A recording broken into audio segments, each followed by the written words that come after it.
like right now, the big story is the whole AOC thing.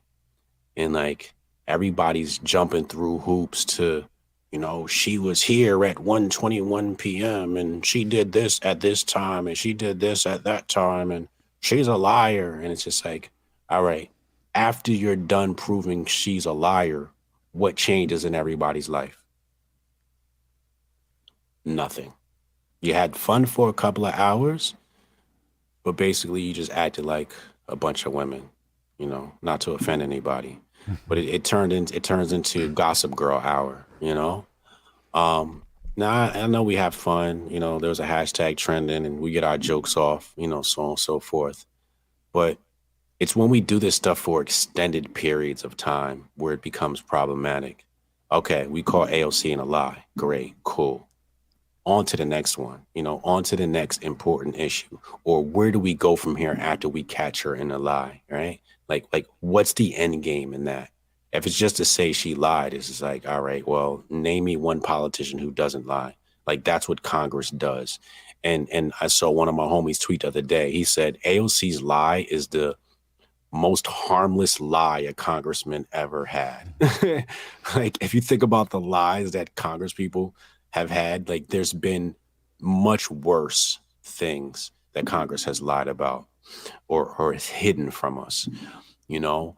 So, it's just like how we respond to these events, how much weight we give these events, and the thing is, with the whole AOC thing is all you're doing is going to empower her, like you just juicing her up because the left isn't going to stop backing her. You're just going to give them more reason to back her. It's like, oh my God, the conservatives are attacking her. She's a sexual assault victim, blah, blah, blah. You guys are evil. So it's like you falling right for the play, So it's just like, living in your higher mind and your higher self wouldn't allow you to stoop so low to attack a woman online, but again, the grift is strong. Hmm. Are you thinking about anybody in particular? No, No. Okay. it's everybody. Everybody's doing it. Yeah, I mean, some people have jobs whose job it is to cover politicians and to do that kind of fact checking, right? So, like, Right. I can see why that is important. But even I was like bored with not even I was definitely bored with the AOC story right off the bat. I didn't even bother watching the Instagram rant or whatever. Like, Yeah. people lie, people embellish on live streams. I mean, it just happens. She lied, whatever. She's a liar. They're all Right. liars. Right. What caught my attention really though was after the fact when she starts marshaling all of her troops to report all of this stuff as lies and misinformation. Now that is actually a big issue. A government official getting fact checked by the press and then using her power to silence the free press. That's actually a pretty big problem. But I do hear what you're saying though.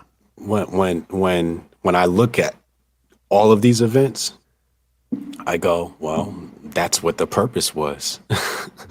To silence the free press. She literally set us up Yeah. because she has the power to do that, which Yeah. is why I said, had we not all been attacking her, she doesn't even try to draw up that type of narrative, Right. and silence you. It's like you're free press, right? And what happens with all of us is the left dictates the subjects we could talk about, right? There's infinite amount of things in this world we can talk about, right? Let's talk about what conservatism is. Conservatism's about, the First Amendment, two-way, family, God, and country, right? Like, why aren't those the subjects daily and day out? It's like every day we wake up and we're like, what's the left doing? What's Biden doing? What's AOC doing? So it means they're technically in control.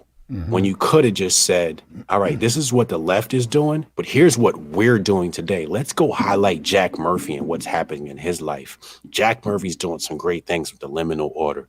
Let's all 10, Newsmax, OAN, let's all just hop in and get behind this guy for a day and make him trend. Then we pick the next guy and make him trend.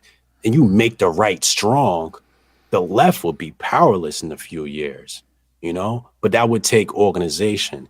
The thing is that the right isn't as organized as the left. We saw with Greta Thunberg, she's being fed these these tweets and ideas to tweet, right? And it leaked, and she had to go back and delete the tweet. But the left is very organized, as you saw with AOC. She's like mobilizing her people to go dismantle, right, the free press. But the right don't organize like that. It's like every man for himself, like every grifter for himself. And that's why the right has no power, because they're just basically playing on the left's battlefield all the time. Definitely. Follow the dance is a dance partner, and the left is leading. The left is leading. They're guiding, they're spinning, they're twirling, they're bending us, they're dipping us, they're doing all of that. And it made me wonder, and I talked about this on Tim Pool last night. Why then?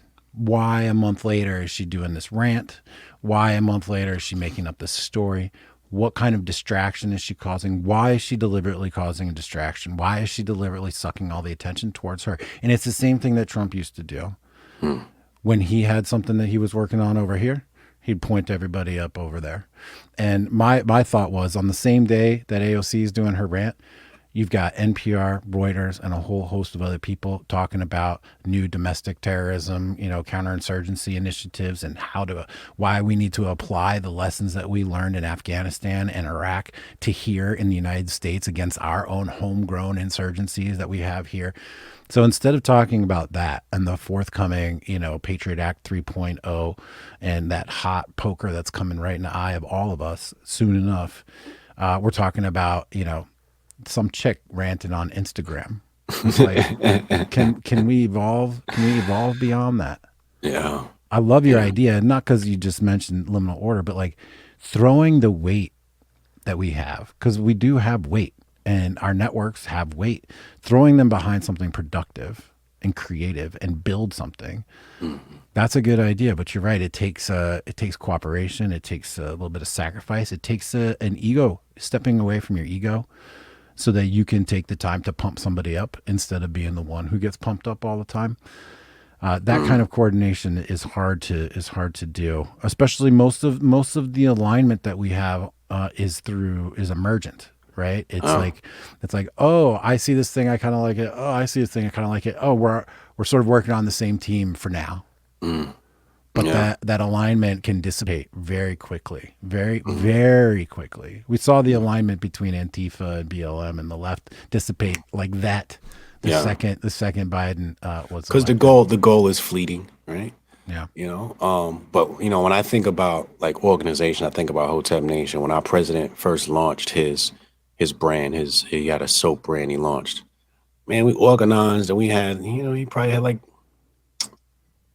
50 people selling his product, like we all just got behind that product, and it launched his brand, got off the ground. That thing is moving now to the point where he launched a second brand and he doesn't even need the help, but when you're a part of Hotep Nation and you have something you're about to launch, it's like we just all hop in and say, all right, all hands on deck. This is what's happening now. Right. And everybody hop in. The right doesn't have that. And I mean, the biggest thing they had was Trump, right? Everybody got behind Trump.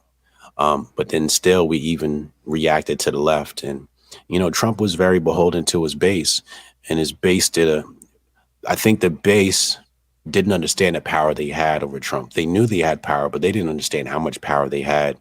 And they really could have controlled Trump. And they dropped the ball with that. And I think the reason is because the base is controlled by the influencers. The influencers are all out for themselves. And if the influencers would have controlled the base would have controlled Trump. And Trump's behavior could have been different. His reactions to things could have been different. And life could be different right now. I'm fairly sure that Q was a hostile phenomenon intended to do exactly what you're talking about right there. To distract the energy, to divert the energy, to get people focused on something that wasn't real, and then not to influence Trump, and to just sit back and think everything is going to be just fine if we don't do anything. Just wait. If you boil down the essence of Q, the message was sit back, wait, do nothing. Trust the plan. Trust the plan. That's a passive command. I mean, it's an active command to you, but the command is to be passive. Right. Trust, sit, wait, Don't do anything. Don't take any action. Don't be proactive. Just wait. Trust the plan.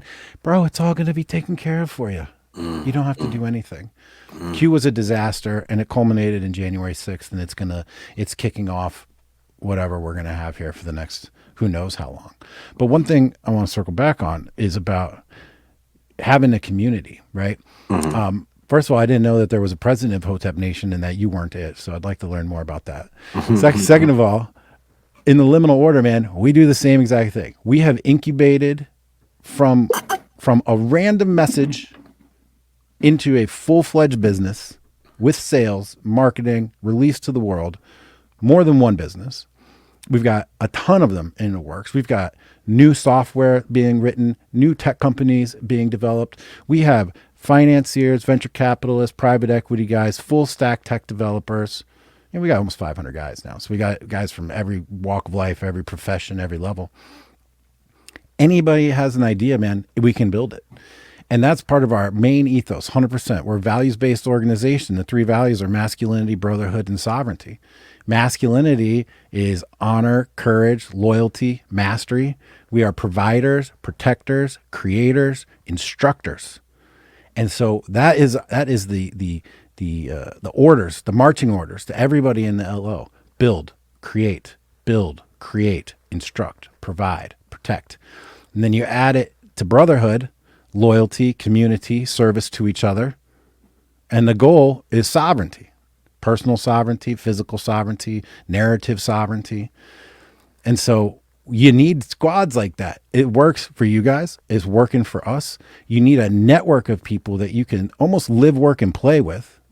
And in fact, we joke in the LO about not only live, work, and play, but marry our sons and daughters. And when it first came up, it was like, we kind of chuckled at that. Oh, that seems kind of extreme. But actually, no, it's not extreme. It's totally normal. It's perfectly natural. It's the way history has evolved. That's how you build a community. It's how you share your values. It's how you grow something that's important to you, is by making sure that your kids and your offspring and your family tree and your descendants share those same values. And so it's just it's inspiring to me to hear you guys doing something very similar. It's inspiring to me to see what's happening in LO every single second like that. But yet these are like little secrets, secret societies. It's like we're holding on to like a little flame, and we're like the last people holding on to this flame, and we have to protect it. Otherwise it's going to go out, and then we're all done. We're all done because nobody's teaching it. There's no adjacencies for the people that need it for it to be transmitted to them. And so it's like a secret society in that we have an answer to our own problems, and we're trying to keep this flame alive amidst gale force winds trying to blow it out every step of the way, man. I really relate to what you guys are doing there.